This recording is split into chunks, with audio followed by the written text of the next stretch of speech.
in the college football playoff based off recruiting rankings for the past few years. And then when you look at lists like this, 3 teams have 2 players inside of the top 10. Say that one more time. We have ESPN's list of the top 100 players in college football. 3 schools have 2 players inside of the top 10. I don't think number 1 and number 2 will surprise anybody. Will Anderson comes in at number 1. Bryce Young comes in at number 2. If you want to flip and flop that one, fine. Either way, Will Anderson is the best defensive player in college football. Bryce Young is the best offensive player in college football. So there's Alabama with 2 of the top 10. Then the next 2, CJ Stroud, quarterback, Ohio State, and Jackson Smith-Njigba, wide receiver, Ohio State, comes in at number 4. Again, 2 out of the top 10. Bijan Robinson from Texas comes in at number 5, junior running back. Had a pretty good season last year. Dealt with some injuries and playing on a bad team issues. So comes in at number 5, but a heck of a football player. Number 6, defensive tackle for Georgia, Jalen Carter. And we've all heard the storylines all offseason, and I've been one of the ones pumping it out there. I think dude might have been the most talented defensive lineman on that team last year. That included the number 1 overall pick, and Jordan Davis, a guy who's killing it with the Eagles, and Devonta White, a first-round pick by the Green Bay Packers. Jalen Carter might have been the best. Brock Bowers comes in at number 8. Georgia, tight end. Surprising absolutely no one. I mean, dude's one of the best players in college football. We're doing Madden rankings. He's going to be the ones who gets one of those, like the custom cleats and the 99 overall. Maybe they'll do that when the new EA college football comes out. But again, 3 teams that are inside the top 3 have at least 2. Ohio State actually has 3 players. Travion Henderson, the running back, comes in at number 7, who had a phenomenal freshman year last year. But it's a prize team, and I don't think it should be that surprising. That's currently not inside the top 4, kind of hovering down somewhere around 13 or 14, has number 9 and number 10. PJ, do you care to hazard a guess about who that team might be? Number 9 and number 10, too. Yep. We've talked about Alabama with Bryce Young and Will Anderson. We've covered Georgia with Jalen Carter and Brock Bowers. Ohio State had 3. Stroud and Njigba and Travion Henderson. Yeah, right. I don't know if there's some. Think about the biggest names from this offseason. Oh, okay. Yeah. USC? Yep. Yep. Jordan Addison, number 9. Caleb Williams, number 10. Sure. Okay. I mean, I wouldn't argue too much with those 2 guys being up there. I think you got a little bit more production, I think, out of. Well, I mean, that's hard to say because Caleb Williams, I was going to say you probably got a little bit more consistent production. Well, yeah, I mean, Jordan Addison is the Blitnikoff Award winner. Right. I mean, at the same time, though, Caleb Williams had half the season to deal with, but every now and then there was a game here and there where he wasn't spectacular, but I wouldn't argue with that too much. So I have a lot of questions coming off of this list. Okay. So again, the sample size was the top 3 teams in the country: Alabama, Georgia, and Ohio State, or I should say Alabama, Ohio State, and Georgia. They at least have 2 players inside the top 10, right? Ohio State has 3 of them. Then you have USC, who has number 9 and number 10. Is there a clear gap in talent, do you believe, between USC and those other programs? Because we see they got 2 of the top 10 players in the country, just like Georgia and just like Alabama. Could they be competing for one of those playoff spots? Because my answer right now is no. Yeah. I think it's going to be fun to watch them. I think they got some cool games coming up this year, especially that Notre Dame game, as always, should be fun. But I just look at, where does USC have their star, or not USC, where does Alabama have one of their star players? Defensive line. Where does Georgia have one of their star players? Defensive line, right? I still think the lines of scrimmage for USC, they're not at that elite level yet. Right. But it is an interesting sample size to see the kind of isolation of power and talent. I guess the question to you would be, do you think they can get there? Right. And I'm because they don't have to play an SEC or a Big Ten schedule to get there. They don't, but there's also a reason. I mean, think about this though too. They have Lincoln Riley now, sure, and they have those two guys. But that's another big thing with me is those two guys just transferred in. Those aren't guys that were on the team that were built there at USC, that were recruited there and raised up there in USC Trojans practice facility and whatnot. Now, I'm not saying that they don't have some good recruits over there at USC, but at the same time, those guys just came there. Those guys just popped in. So I think that's your first sign in. Well, yeah, those players are really, really good, but where are the other guys? Are there other guys? And I think there's a few. Like every USC team, I feel like has a few guys that can go out there and make plays and make the highlight reel. But we've seen a consistent fall off with them and with some other Pac-12 programs of being able to consistently keep that kind of throughout the whole team. And I think, sure, the biggest parts of influence on the team, the biggest factors in consistently winning games is what you always talk about is in those trenches and on the defensive side of the football as well. Like comparing this too with Ohio State, sure, they have three guys in that top 10, if you count them, running back, wide receiver, quarterback. So yeah, they're going to be explosive. They're going to be fun to watch. But we know also gave up like half 100 to Utah. Sure. Yeah. But then again, we know from the past 5 or 6 years, or however many years you want to go back, they were a program that is built very well kind of from the ground up, I feel like. And they have those guys at the other positions. They just might not be top 10 guys because they're consistently there.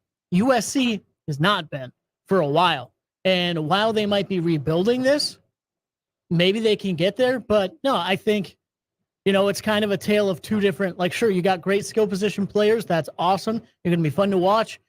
USC still looks at me like we were talking about Texas A&M. USC looks to me like a really good season for them this year.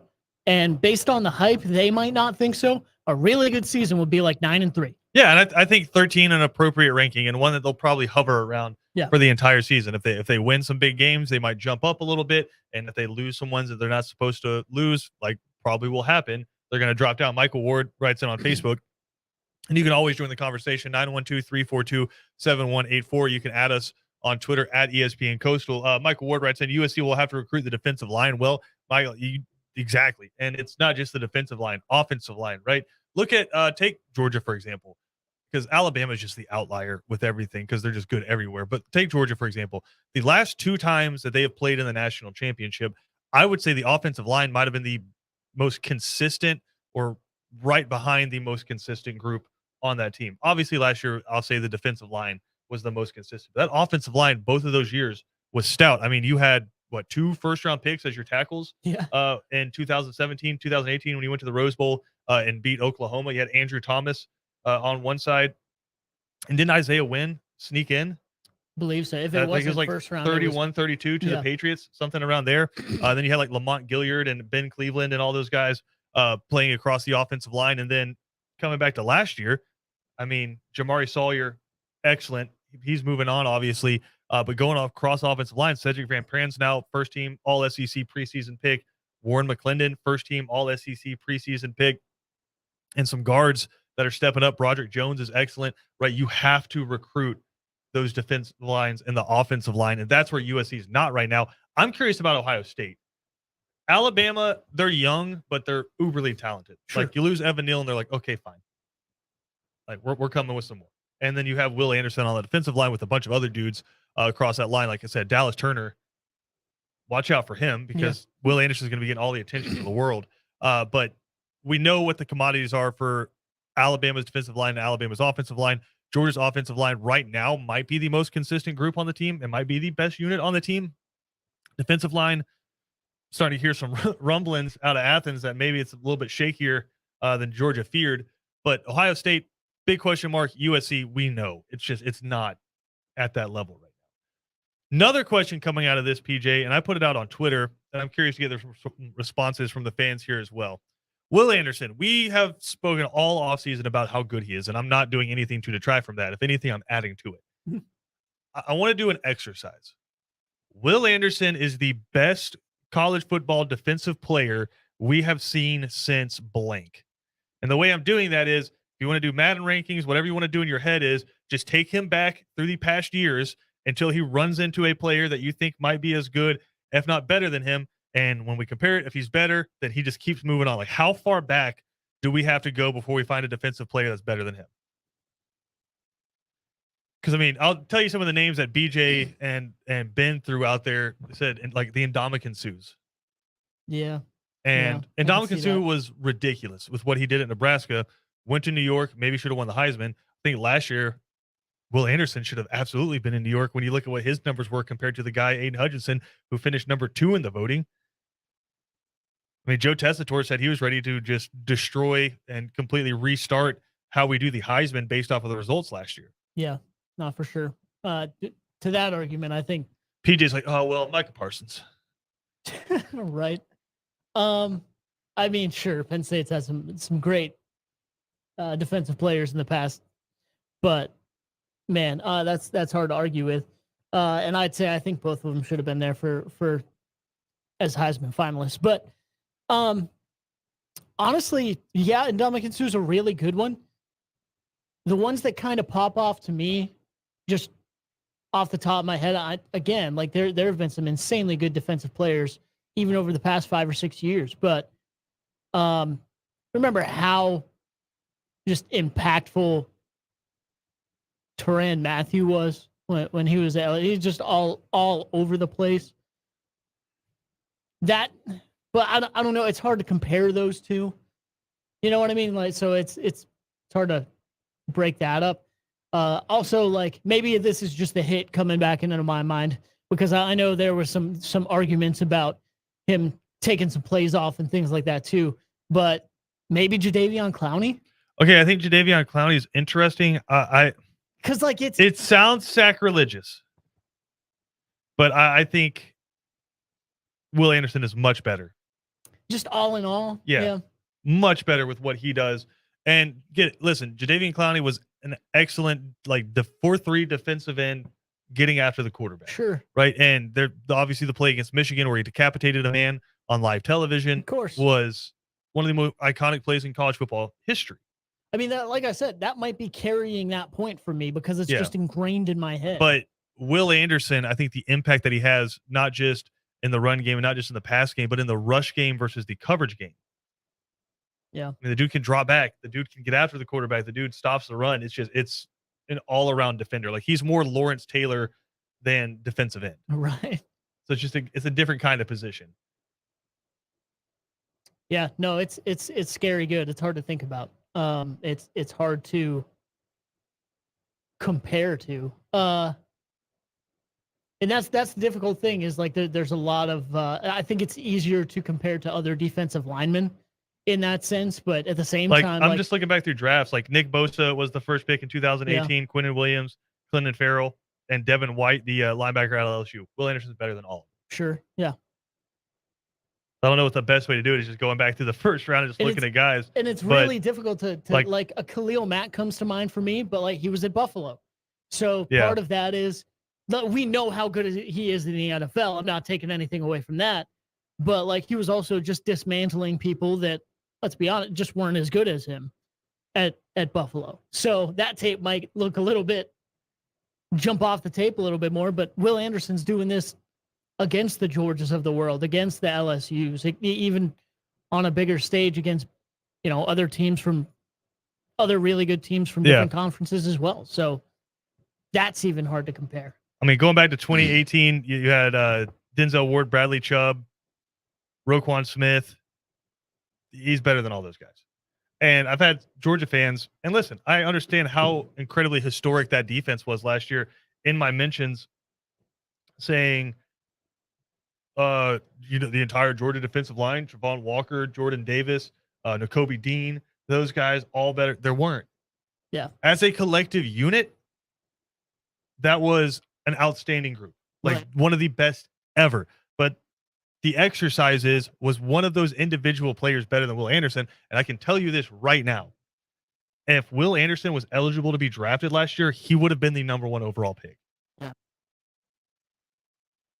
Travon Walker is excellent, and he's dominating with the Jaguars right now. Right. Will Anderson would have been the number 1 overall pick. Mm-hmm. Will Anderson in the SEC championship and in the national championship was the best player on that football field.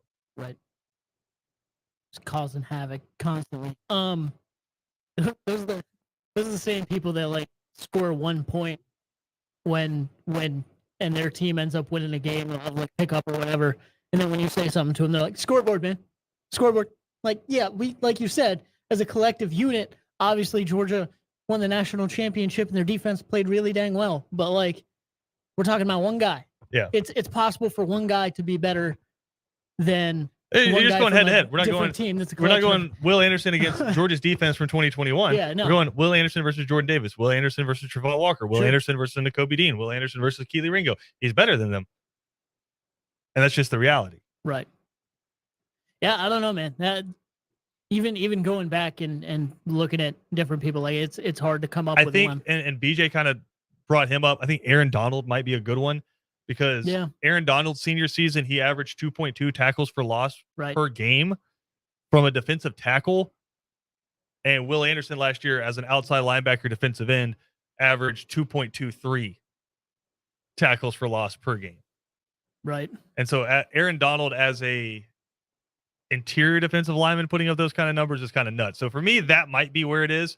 And to say you're the best defensive college football player since Aaron Donald, that's not a slight. That's very much a hell yeah. And I'll say this just for clarity, Ndamukong Suh was more impactful than Will Anderson. I'm saying it. I'm putting it out there. Well, I mean, like, Ndamukong Suh carried a football team from an interior defensive line. Alabama's probably still making it to the national championship last year without Will Anderson. Right. Probably. I don't know. I mean, the dude was a freak. Yeah. Yeah. But yeah, Nebraska's not doing what they did. What, 2009? Yeah, I think it was that. I mean, you got to think like Texas as a whole was putting up so many points that year and looked incredibly good on offense. And even in the national championship game where the quarterback got hurt, they still put up some points against Alabama late in that game. And Ndamukong Suh single-handedly held them to, what was it, 12 points in the Big 12 championship game and almost pulled out a win? Yeah. Like, come on, man.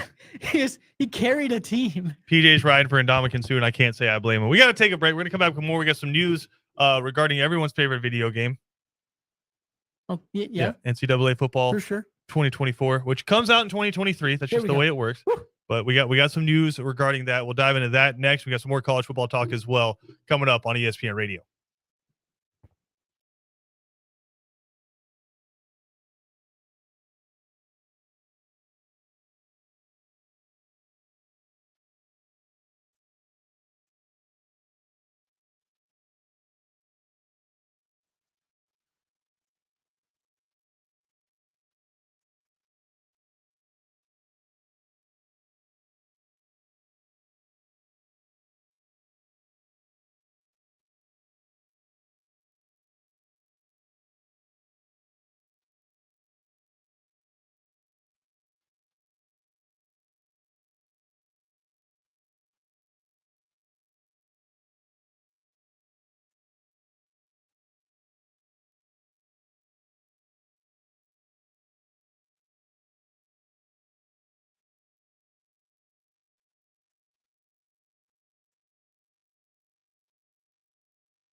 Second Down on ESPN Radio is presented to you by the Uniform Source. Christian Gokel alongside PJ Zuko. Glad to have y'all hanging out with us here. Got some more to dive into. Some people writing in on Twitter during the break. We put the question out there. Will Anderson is the best defensive player in college football since, and then we did big old question mark. People writing in, whole lot of love for the Dogs. We had some fans writing in saying Derek Thomas, another former Alabama great. I think that's a great answer. And then had a fan writing in, surprising no one. His name is Drill Dog on Twitter, saying, I think Jalen Carter's better. I think that's an interesting observation. Doesn't answer the question, right? Because if we're going backwards in history, Jalen Carter was not better than Will Anderson last year. Right? Could Jalen Carter potentially be better than Will Anderson this year? Yeah, there's a chance. Sure. Is it a slim chance? Yeah, because Will Anderson is really damn good. And he gets another chance. But it's going again. It's going to be interesting to see Jalen Carter have to step up and just see an increase, I guess, in his snaps. Yeah. Last year, I think played somewhere in the 30s in the percent of snaps that he was on the field. That's going to be 60, 70 this year. So can he hold up? And does that give him then a chance to say, boost those stats, get some more sacks? What kind of position is he going to be playing? Because we don't really know yet who's taking over that nose tackle spot, because, again, talking to Brooks Austin and some other people out of Athens, they are not happy with what they've seen across the defensive line, which I wonder how much of that's just like you were driving a Ferrari last year and now you've got like a nice like F-250 now. Sure. On that defensive line. Yeah. And it's stout, and it's solid, and it'll get the job done. It looks good too. And a lot of people are envious of it, but it's not what you were driving last year. So I wonder how much of them is just them getting in that every day and being like, man, miss the horsepower. How'd we go from this? Yeah. This gets up to 60, but man, I miss the horsepower. It takes a lot more than a second and a half. This is bad. Nah. Yeah, I guess we'll see when we actually get to see him on the field. But if you're not expecting at least a small backtrack, yeah, then I think you're fooling yourself a little bit. But as for how bad it really is, who knows? We'll have to. Apparently they do, but we'll see when we get there and they get on the field against Oregon. But yeah, it is something to be worried about. Then again, is this a point in time where Jalen Carter, is he going to have to carry that defensive line? Like people in the past that we've talked about have had to. You certainly hope not, especially when his production himself is going up numbers wise, and like you were talking about, and percentages of plays he's going to have to be out there for, and how much do you get worn down, et cetera. So, probably a little bit of that case. Then again, these guys know their football. So if they're all collectively saying something about it, yeah, maybe it is a little more rough than we thought it was going to be.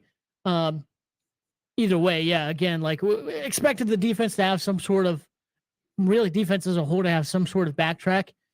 Then again, can your offense? How can you not? Like, and it's just like you went from one of the best ever to being like, even if you went from one of the best ever to being the best in the country this year, it's probably still a backtrack. Sure. Yeah. Like, and so it's just, how can you not? It's just how far do you slide back and how different does the identity look? It's just, you don't have a Jordan Davis that can take up an entire side of the line of scrimmage this year. Right. And allow you to just stack the other side. It's just not there. The Eagles are now doing that. Right. Yeah. It's just your reality. But yeah, Jalen Carter is an interesting one. I think he could be elite. And I've said it before. I think he might have been the most talented defensive lineman on that team last year. It's just when you're not surrounded on one side by Trayvon Walker and the other side by Jordan Davis or Devonta Wyatt, or all three of them at the same time, can you be that elite? It's going to be interesting to see. But we did mention in the last segment there some new reports coming out about EA Sports College Football 24. Looks like it's going to be a July launch coming up next year for the game that everyone misses desperately. Absolutely. Desperately. And right now they are in just the huge process of going to all 130 plus FBS schools and getting all of the assets, right? The logos, the stadiums, right, where they go in there and basically laser image all of the stadiums so they can build them, the traditions, the sounds that you play when it's third down. Like, God, I hope they put third down for what in there for Tennessee. Sure. That'd be amazing. Or maybe I hope they don't. Like, either way, just it annoys people when they're playing. And this Rocky Top as many times as you can play it would be hilarious. But basically, that's what they're doing. They're going in there and saying, hey, when you're playing at Sanford Stadium at the end of the third quarter, going into the fourth quarter, we're going to try to put Krypton in there where the whole stadium turns out the lights and you have the fans with their phone lights going back and forth. They're trying to make it as immersive of an experience as possible, but they're running into a unique challenge that they haven't run into before.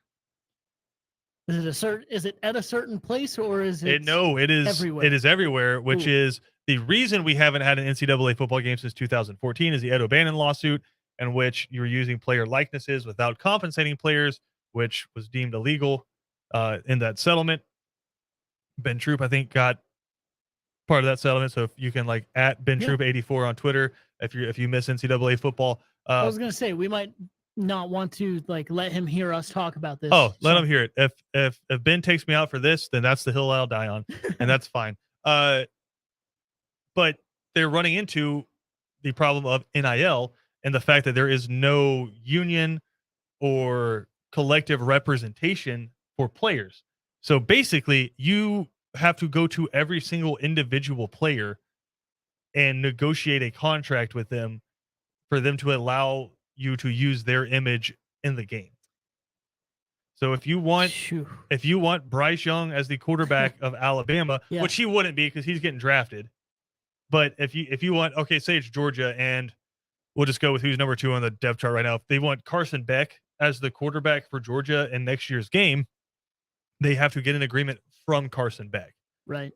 And if I have to imagine, what they'll end up doing is some sort of like carpet bombing thing where it's just like they send emails to the SIDs or they send emails to just the players individually, and with a link through that allows them to opt in to their likeness with a standardized compensation for everyone. Right. Where it's like, we will give you, I don't know, $1,000. It's just a number thrown off the top of my head. $1,000 and like 10 copies of the game or something like that. Sure. And we'll mail it to your school and it'll get distributed that way, or enter your bank account information here and we'll direct deposit the money here, right? Mm-hmm. Something like that, I have to imagine would happen. And if I'm the players, I'm thinking, man, this is good for branding, regardless if there's monetary compensation.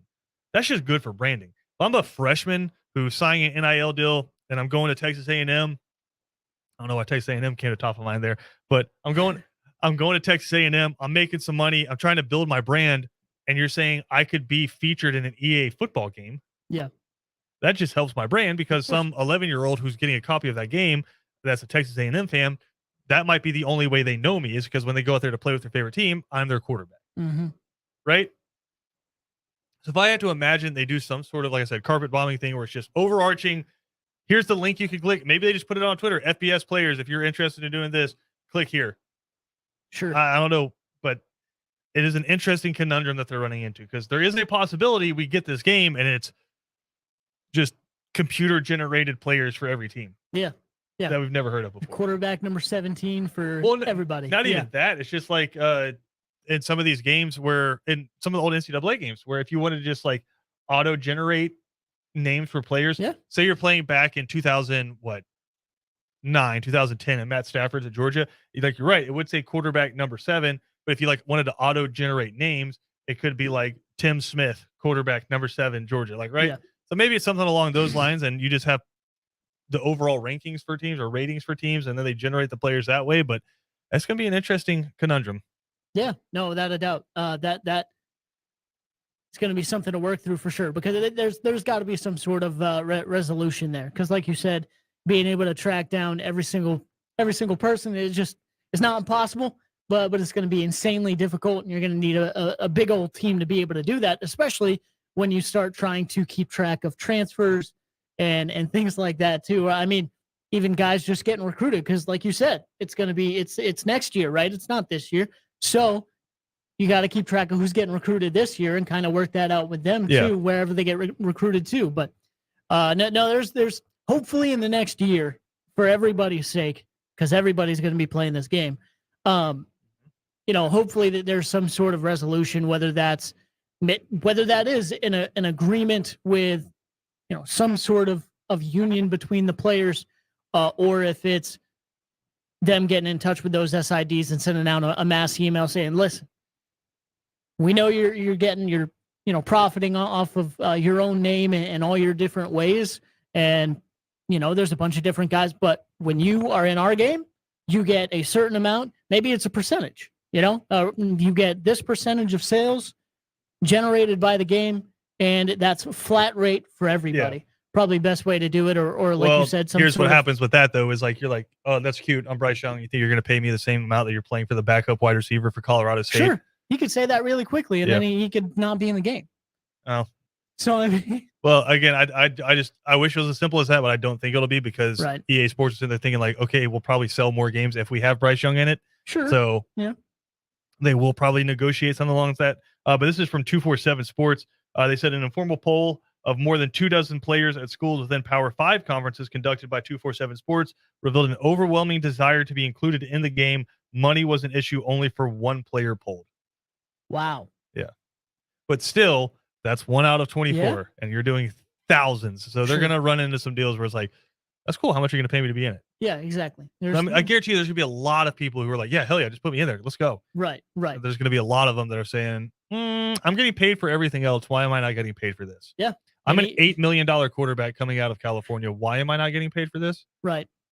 Speaking of, I mean, like, even there's 20 something teams, 129 teams, I think, at this point. I think it might be 131. Even then, if you have 5% of players saying they're going to have a problem with that, that's a big percentage. That's a lot of people. That's a lot of people without any. Speaking of, this is on the topic of NIL, and I apologize that it's not perfectly on topic with the video game, but I saw a very interesting NIL commercial, and I think this is probably the best one yet. Talking about my man out of Nebraska? Absolutely. Let's go. It's incredible. Dakotas Crawford. Say his name again. Dakotas Crawford. Nebraska football wide receiver, with the NIL commercial for SOS Heating and Cooling. I mean, of course, when you want your air conditioning, you want it to be the coldest. The coldest it can be. Yeah, he said it's already got like 40 million views for that. Insane. And it's just a local AC company. Yeah. Right? 40 million views. It is just chef's kiss of that's marketing. how NIL's supposed to work. Yeah, that's how you do They said, your name's what? Hell yeah. Let's go. That's it. Sign me up yesterday. I'll pay you. Listen, I don't know. There's a player at Georgia named Woody Waters. I don't know how he's not like the spokesman for Yellowwood yet. Even though I think Yellowwood, the guy, is like a big booster for Auburn, but I mean, still. Well, I mean, come on. You can. You sell wood in Georgia too. Yellowwood. Exactly. You can set something. You can set that aside. You can make that part of the commercial. Sure, like you can. Hey, we came together because this was perfect, and you can build your deck and make it come together perfectly with Yellowwood. I just wrote a commercial. Yeah, that was amazing. Like that. Maybe less but like. No, the amount of was perfect. Oh, this marketing thing's easy. Yeah, you should look for a job in it. We're gonna take a quick break. We'll come back with more. This is Second Down on ESPN Radio.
All right, I told you earlier we had some college football news that may affect the Heisman Trophy race, and this guy, he's on the periphery, I'll say, of a lot of people's, and I think he should be a lot higher up, because I think the dude's, for lack of a better term, maybe the highest compliment I can give him is a dude. And I think by the end of the year will be a household name. Do you have a guess of whom I am talking about? Not necessarily, because we've spent this. I mean, we've spent this whole show kind of talking about the guys who are already there. I feel like the spotlight's already kind of cast on them. Yeah, this guy kind of has it on him, like it's touching him, but he's being overshadowed as well. There's two guys. Not really.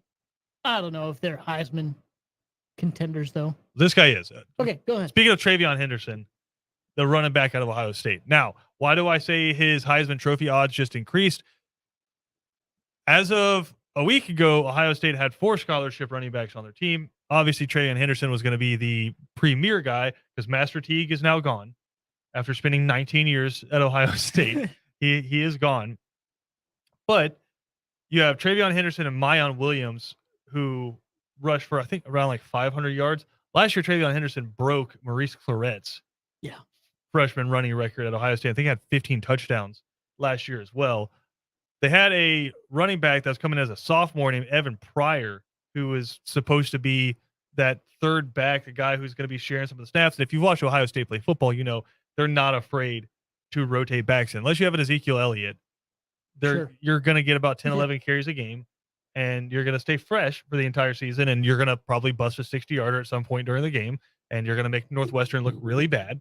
And that's what it is to watch an Ohio State game. So coming into this year, they had 4 scholarship backs. Now they have 3 scholarship backs, 2 of them who have game experience, and 1 is a true freshman 4-star. I think TreVeyon Henderson just saw his snap count increase probably 10 to 15 a game, and maybe his carry count at least 6 to 7 a game. And all of a sudden, I think this might be the dude. Like, I get it. I understand that we've talked about Marvin Harrison III and Jackson Smith and Jigba and how good they are. Your wide receiving core doesn't get better when you lose Garrett Wilson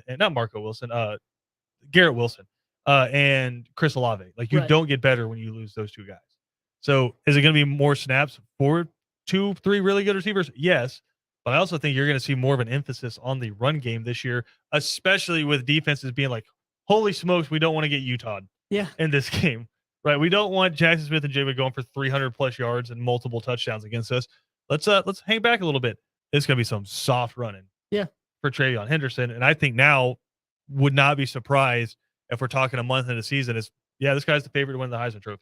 Yeah, no, I mean, I agree with you there, especially because even last year, like you said, you had all of that threat, in the passing game last year, and even when he wasn't maybe the primary guy per se, or the bell cow like some other teams have, he was still breaking off those huge runs, and if you needed 7 or 8 yards on a certain play, he could get you that too. So I mean, that's what I respect so much about him. And don't get it twisted either. Like Evan Pryor, DJ with a don't get it twisted. I know Evan Pryor, he's not a household name by any means, but just kind of reading up on that situation over the past, day and whatnot. CJ Stroud was interviewed on this, and he mentioned him, Evan Pryor, and Henderson as the 1-2 punch in camp and in these practices. And it looked like those 2 were going to be the ones that. So even though he might be like 3rd on the projected depth chart or whatever, he was going to play a lot. He was going to play a lot, and his teammates expected him to make a really big impact. So the fact that he is gone, like you said, I think is a really, really big impact on the team. And I mean, Henderson has the body type and the ability, I think, to, if you need him to be a bell cow, he can. Like I said, the way he runs, and I say this with like the utmost respect and sincerity, he runs like Nick Chubb. Yeah. And he might be a little bit faster, which is crazy to say. And one of the guys you brought up, like Zeke Elliott, when he was at Ohio State, and God, I have nightmares of Zeke Elliott just because, like, I loved watching him run so much, but the fact that he was in scarlet and gray just made me infuriated. But like, I feel like he's one of those guys that was the bell cow for Ohio State when he was there. And I feel like Henderson overall like might be better than him. So if I know it's hard to say, like it's hard to say. That's a lot. But and I think they're different style backs because Zeke was a big back that was kind of a jump cut. Yeah. Right at the line of scrimmage. Whereas like Nick Chubb was I'm gonna hit the hole and then I'll make my move. Yep. That's what I love about TreVeyon Henderson is he hits the hole really hard, and then once he gets to the backers, that's when he makes his move. Mm-hmm. And he's just breaking and shedding tackles off of those poor Purdue and Rutgers and really tough defenses that they're playing against consistently. But that's another reason why you should probably pick them. But right now, I'm looking at VegasInsider.com. You can get TreVeyon Henderson for plus 4,000 right now to win the Heisman Trophy. For comparison, his quarterback is going off. CJ Stroud's going off at plus 200. Bryce Young to repeat is going off at plus 350. Will Anderson is at plus 2,000. Another running back, Bijan Robinson's at plus 2,000. Clemson quarterback DJ Uiagalelei is at plus 2,500. Wow. Right? Whereas TreVeyon Henderson basically has the same odds as Tyler Van Dyke and Anthony Richardson. Right. Yeah. So listen, if you have some Monopoly money to throw around, that might be a worthwhile investment. We got to take a break. We'll come back. We'll get you ready for 3 and Out next right here on ESPN Radio.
PJ, I love using terms from one sport in another sport. It's one of my favorite sports radio things to do. Okay. All right. All right. So tonight and tomorrow night, you know what the Braves are going to get, PJ? What's that? A hat trick? A heat check. Oh, okay. A little heat check for the Braves. They've ripped off 8 wins in a row, beating the Mets a couple times, beating the hell out of the Mets Sure. past couple of nights. That's great. It's good to hear. And you know who the next 2 pitchers they're playing are? Max Scherzer and Jacob deGrom. Yeah. No, that's a good point. So heat check. Yeah. For the Braves. 8 in a row, baby. Just draining them from downtown. How good are those bats, really? Yeah. No. Because they've looked really good lately, but we'll see.